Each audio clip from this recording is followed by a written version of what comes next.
From our nation's capital, welcome to America's Drug Forum. I'm Randy Page. We depart today from our normal format to take the opportunity to speak at length with one of the nation's most influential thinkers of the 20th century, Professor Milton Friedman. Professor Friedman was the 1976 Nobel Prize recipient for economic science. He's a former economic advisor to President Ronald Reagan, and among his many lists of accomplishments, most recently he is the recipient of the 1991 Richard Dennis Drug Peace Award for his consistent and controversial call for drug policy reform. Professor Friedman, thanks for being with us today. Glad to be with you. Let us deal first with the issue of legalization of drugs. How do you see America changing for the better under that system?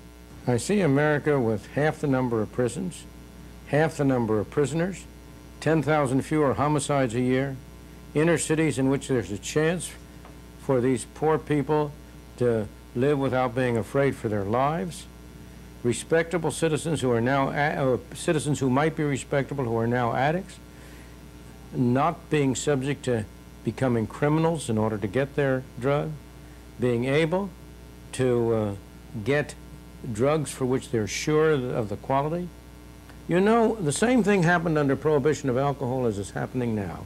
Under prohibition of alcohol, deaths from alcohol poisoning, from poisoning by things that were mixed in with the alcohol, the illegal bootleg alcohol, went up sharply. Similarly, under drug prohibition, deaths from overdose, from adulterations, from adulterated substances have gone up. How would legalization adversely affect America, in your view? The one adverse effect that legalization might have is that there very likely would be more people taking drugs. That's not by any means clear.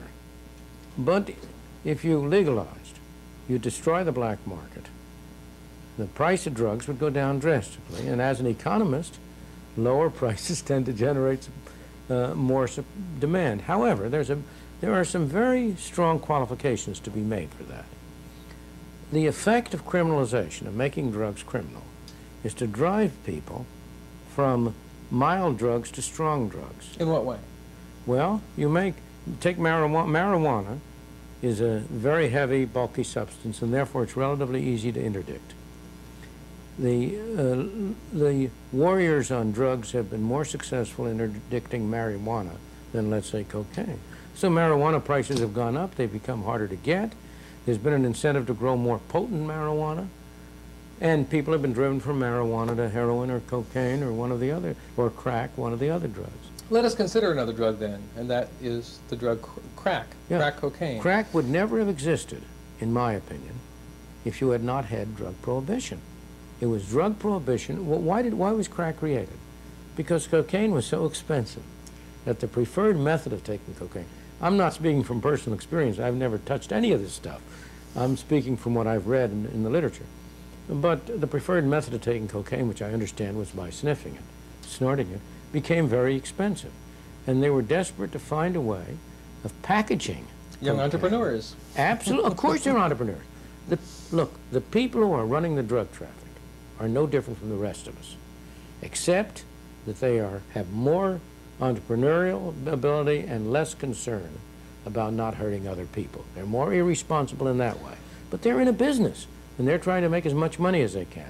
And they discovered a good way to make money was to dilute this crack with baking soda or whatever else, I mean cocaine, whatever else they do, I don't know the procedure, so that they could bring it out in $5 and $10 doses. Let's talk about that more in a minute, but with regard to crack, considering the fact that it's very addictive, and considering the fact that that's very dubious. It is addictive, but I understand from all the medical evidence that it's no more addictive than other drugs. In fact, the most addictive drug everybody acknowledges is tobacco. Well, let me rephrase that then.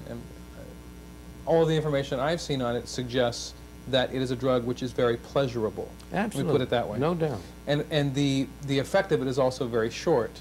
Yes. And it is very expensive because multiple doses cost a lot of money.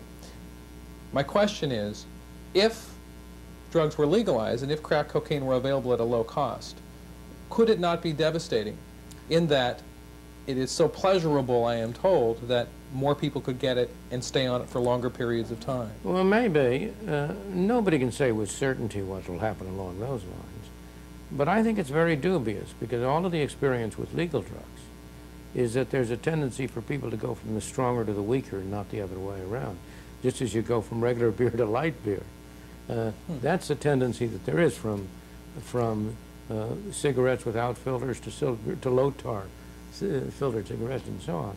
So, but I can't rule out that what you're saying might happen, but, and this is a very important but, the harm that would result from that would be much less than it is now, for several reasons. The really main thing that bothers me about the crack is not what you're talking about. It's the crack babies. Because that's the real tragedy. They are innocent victims. They didn't choose to be crack babies any more than the people who are born with a fetal alcohol syndrome. And as you know, we are already experiencing epidemic proportions of that. Many one out more, of 4 babies going into one hospital, I can tell you, in Maryland, is addicted. But I'll tell you, it isn't that crack babies are necessarily addicted, but they tend to come in at low birth weight. They tend to come in at... and have drugs in their system. And they are in other ways mentally impaired and so on. But you know that the number who do that from alcohol is much greater. So the same problem arises there. But now, the reason that's what bothers me. Now, suppose you legalized. Under current circumstances, a mother who is a crack addict and is carrying a baby is afraid to go get treatment, afraid to go get prenatal treatment, because she turned herself in as a criminal. She's subject to be thrown to jail. Under legalized drugs, that inhibition would be off. And you know, even crack addicts, mothers, have a feeling of responsibility to their children. And I have no doubt that under those circumstances, it would be possible to have a much more effective system of prenatal care, a much more effective system of trying to persuade people who are on drugs not to have children or to go off drugs while they have children.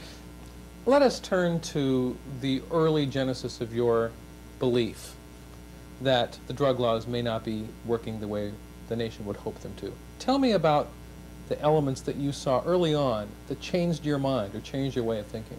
Well, I'm not saying changed. I would rather say formed my way of thinking, because I do not recall at any time that I was ever in favor of prohibition of either alcohol or drugs. I grew up, I'm old enough to have lived through some part of the Prohibition era. And you remember it? I remember it.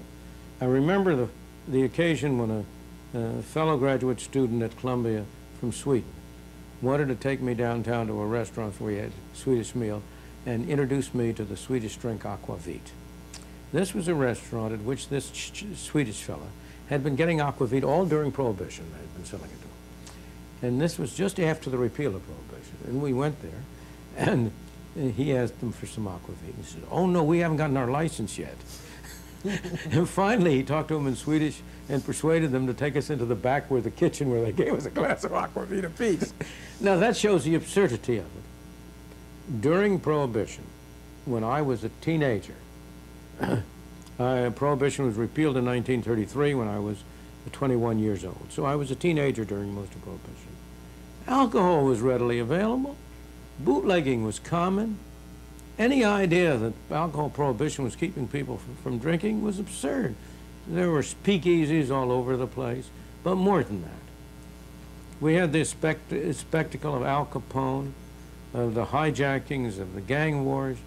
Anybody was